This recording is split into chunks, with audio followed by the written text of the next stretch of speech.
Terima kasih Anda masih bersama dengan kami. Bagi Anda yang baru saja bergabung, kami hadirkan kembali 3 berita utama hari ini. Dengan mengendarai mobil, komplotan pencuri mengambil sepeda motor di Kabupaten Deli Serdang. 4 orang wanita mencuri emas di salah satu warung kelontong di Kota Tebing Tinggi. Seorang preman yang menghadang hingga menendang jurnalis di Kota Medan ditetapkan sebagai tersangka.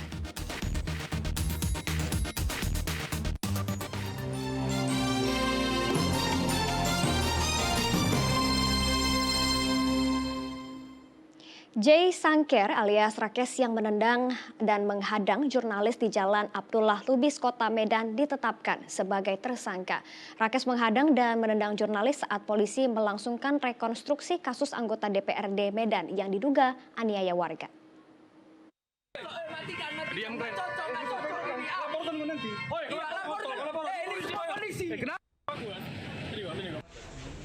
Polisi menangkap seorang preman bernama Jay Sangker alias Rakes yang mengancam dan menendang jurnalis di Kota Medan. Rakes menghadang dan menendang jurnalis saat kepolisian melangsungkan rekonstruksi kasus 2 anggota DPRD Medan yang diduga aniaya warga di Jalan Abdullah Lubis, Kota Medan. Tak terima dengan tindakan Rakes, sejumlah wartawan melaporkan tindakan tersebut ke Polrestabes Medan. Satuan Reserse Kriminal Polrestabes Medan kemudian menangkap dan menetapkan Rakes sebagai tersangka.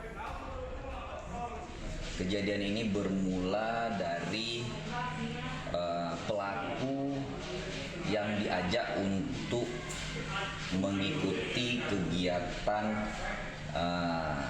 rekonstruksi yang salah satu saksi dari kegiatan tersebut adalah adik dari pelaku. Dari keterangan pelaku merasa tersinggung, ada beberapa terhadap pengambilan gambar sehingga pelaku melakukan tindak pidana melarang atau melakukan sesuatu dengan ancaman kekerasan.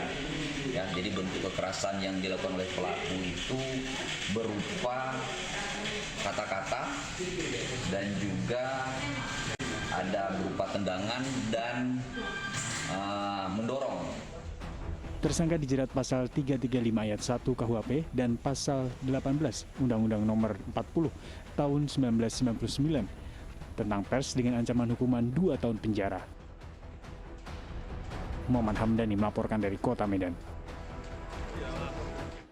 Wanita penganiaya teman prianya di Hotel Sambas Kota Sibolga ditetapkan sebagai tersangka. Wanita itu menggunakan senjata tajam untuk melukai alat kelamin korban hingga nyaris putus. Siska Telaumbanua, teman wanita Otomosi Gulu, ditetapkan tersangka. Siska dijerat pasal 351 ayat 2 KUHP dengan ancaman di atas 5 tahun penjara. Kepada penyidik, tersangka mengaku tersulut emosi lantaran korban yang tak lain kekasihnya mengancam akan menyebarkan video mesum mereka karena tersangka menolak melakukan hubungan intim.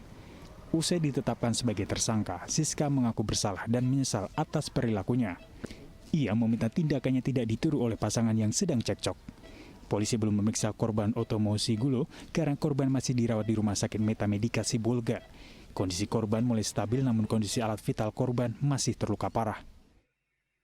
Masih minta keterangan dari dua tersangka dan beberapa orang saksi. Karena untuk korban belum bisa kita periksa karena keadaannya belum stabil. Nanti pun siang tadi keterangan dokter sudah stabil. Ya, sudah stabil dalam arti dia punya penis sudah mulai bisa digerak sedikit tapi tidak normal seperti biasa lah. Ini kita ditahan dan ditamankan di ruangan TP. Ya, kita persangkakan kepada dia itu pasal 351 ayat 2. Ayat 2 dengan ancaman 5 tahun ke atas. Sebelumnya, sepasang kekasih di Hotel Sambas Sibolga mengibohkan tamu dan pengelola hotel. Seorang pria terluka parah berlumuran darah akibat kenekatan teman wanitanya yang memotong alat kelamin korban. Korban mengalami pendarahan serius dengan kondisi alat vital nyaris putus. Tuti Alawiyah Lubis melaporkan dari Kota Sibolga.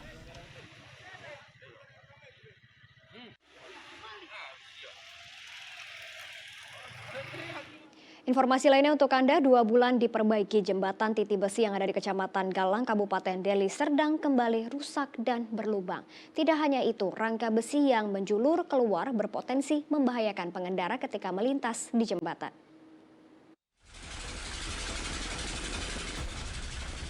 Jembatan Titi Besi penghubung Kabupaten Deli Serdang dan Kabupaten Serdang Bedage di Desa Titi Besi, Kecamatan Galang, Kabupaten Deli Serdang kini kembali rusak. Kondisi jembatan berlubang dan besi rangka jembatan menjulur keluar dikhawatirkan dapat membahayakan pengendara sepeda motor yang melintas di jembatan. Kondisi seperti ini sudah terjadi sejak beberapa minggu yang lalu. Kendaraan yang melintas seperti truk terlihat sangat berhati-hati karena berpotensi terbalik jika roda ban truk memasuki lubang jembatan yang rusak. Sering nggak melintasi jembatan ini, Bang? Sering, Pak. Bagaimana ketika Abang melintasi jalan ini, jembatan ini, Bang? Ya kadang-kadang takut juga, Pak. Kenapa? Gimana kondisi jembatan? Karena udah jebol lagi, Pak. Sementara baru diperbaiki, Pak. Kapan tuh diperbaikinya? Ya ada berapa bulan, Pak? 2 bulanan, Pak. 2 bulan ya. Iya, Pak. Harapan supir truk ini di sini, Bang, seperti apa? Ya kalau bisa, Pak, ya semoga diperbaiki lagi lah, Pak. Supaya kami pun enak jalan ya kan gitu. Nah, kalau kondisi jembatan itu seperti itu, kira-kira berbahaya nggak bagi supir-supir? Berbahaya lah, Pak. Bagi yang lain juga, Pak. Warga sekitar mengatakan jembatan ini baru saja selesai dibangun untuk diperbaiki. Namun warga heran mengapa begitu cepat mengalami kerusakan. Ini kondisinya harus sangat memprihatinkan karena sekitar kurang lebih 2 bulan yang lalu ini sudah diadakan perbaikan dari instansi terkait. Cuma kalau kita lihat sekarang sudah sangat memperhatikan, tidak layak seandainya kalau ini baru 2 bulan dari pengerjaan. Terakhir dipekerjakan kapan selesainya, Bang? Kalau tidak keliru itu sekitar bulan 12. Jadi bulan 12 itu sudah bisa dilalui. Jadi kalau seperti ini ya kurang layak lah. Bagi kami masyarakat sangat memprihatinkan. Warga berharap pemerintah Provinsi Sumatera Utara selaku pelaksana pekerjaan jembatan dapat melihat kondisi jembatan dan kembali memperbaiki jembatan yang rusak. Muhammad Hamdani melaporkan dari Kabupaten Deli Serdang. Siapa sangka limbah cangkang kerang seringkali dianggap remeh karena sebagai barang kotor dan tidak memiliki manfaat. Namun di tangan perajin kerang di Kecamatan Pantai Cermin, Kabupaten Serdang Bedagai, seorang ibu rumah tangga berkreasi membuat aneka kerajinan tangan dengan memanfaatkan cangkang kerang.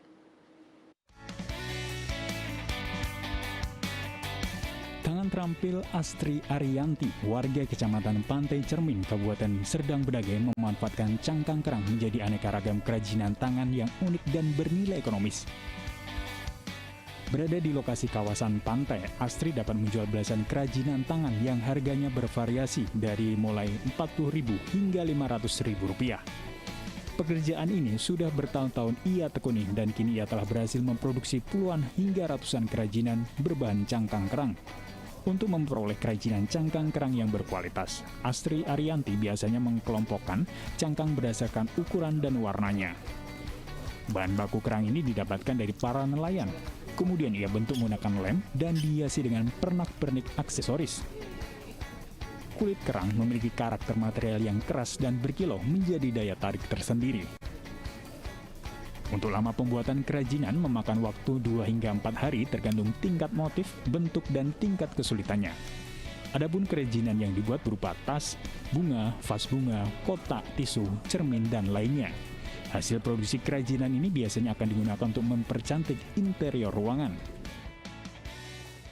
Pertama kerang itu kita ambil dari orang laut ya kan, nah, itu dicuci bersih, terus kita rangkai menjadi bunga, kita potong untuk membuat cermin. Nah ini kita bersihi seperti ini, dibikin jadi lampu dia.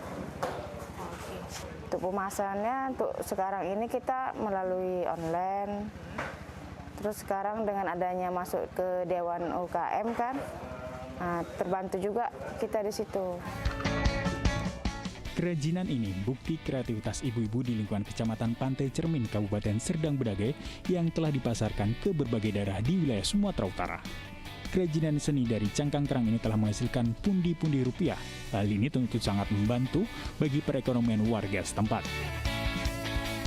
Muhammad Hamdani melaporkan dari Kabupaten Serdang Bedagai. Dan laporan tersebut mengakhiri berita Medan hari ini. Saya Janet Lee berterima kasih atas perhatian dan kebersamaan Anda. Selamat beraktivitas dan sampai jumpa.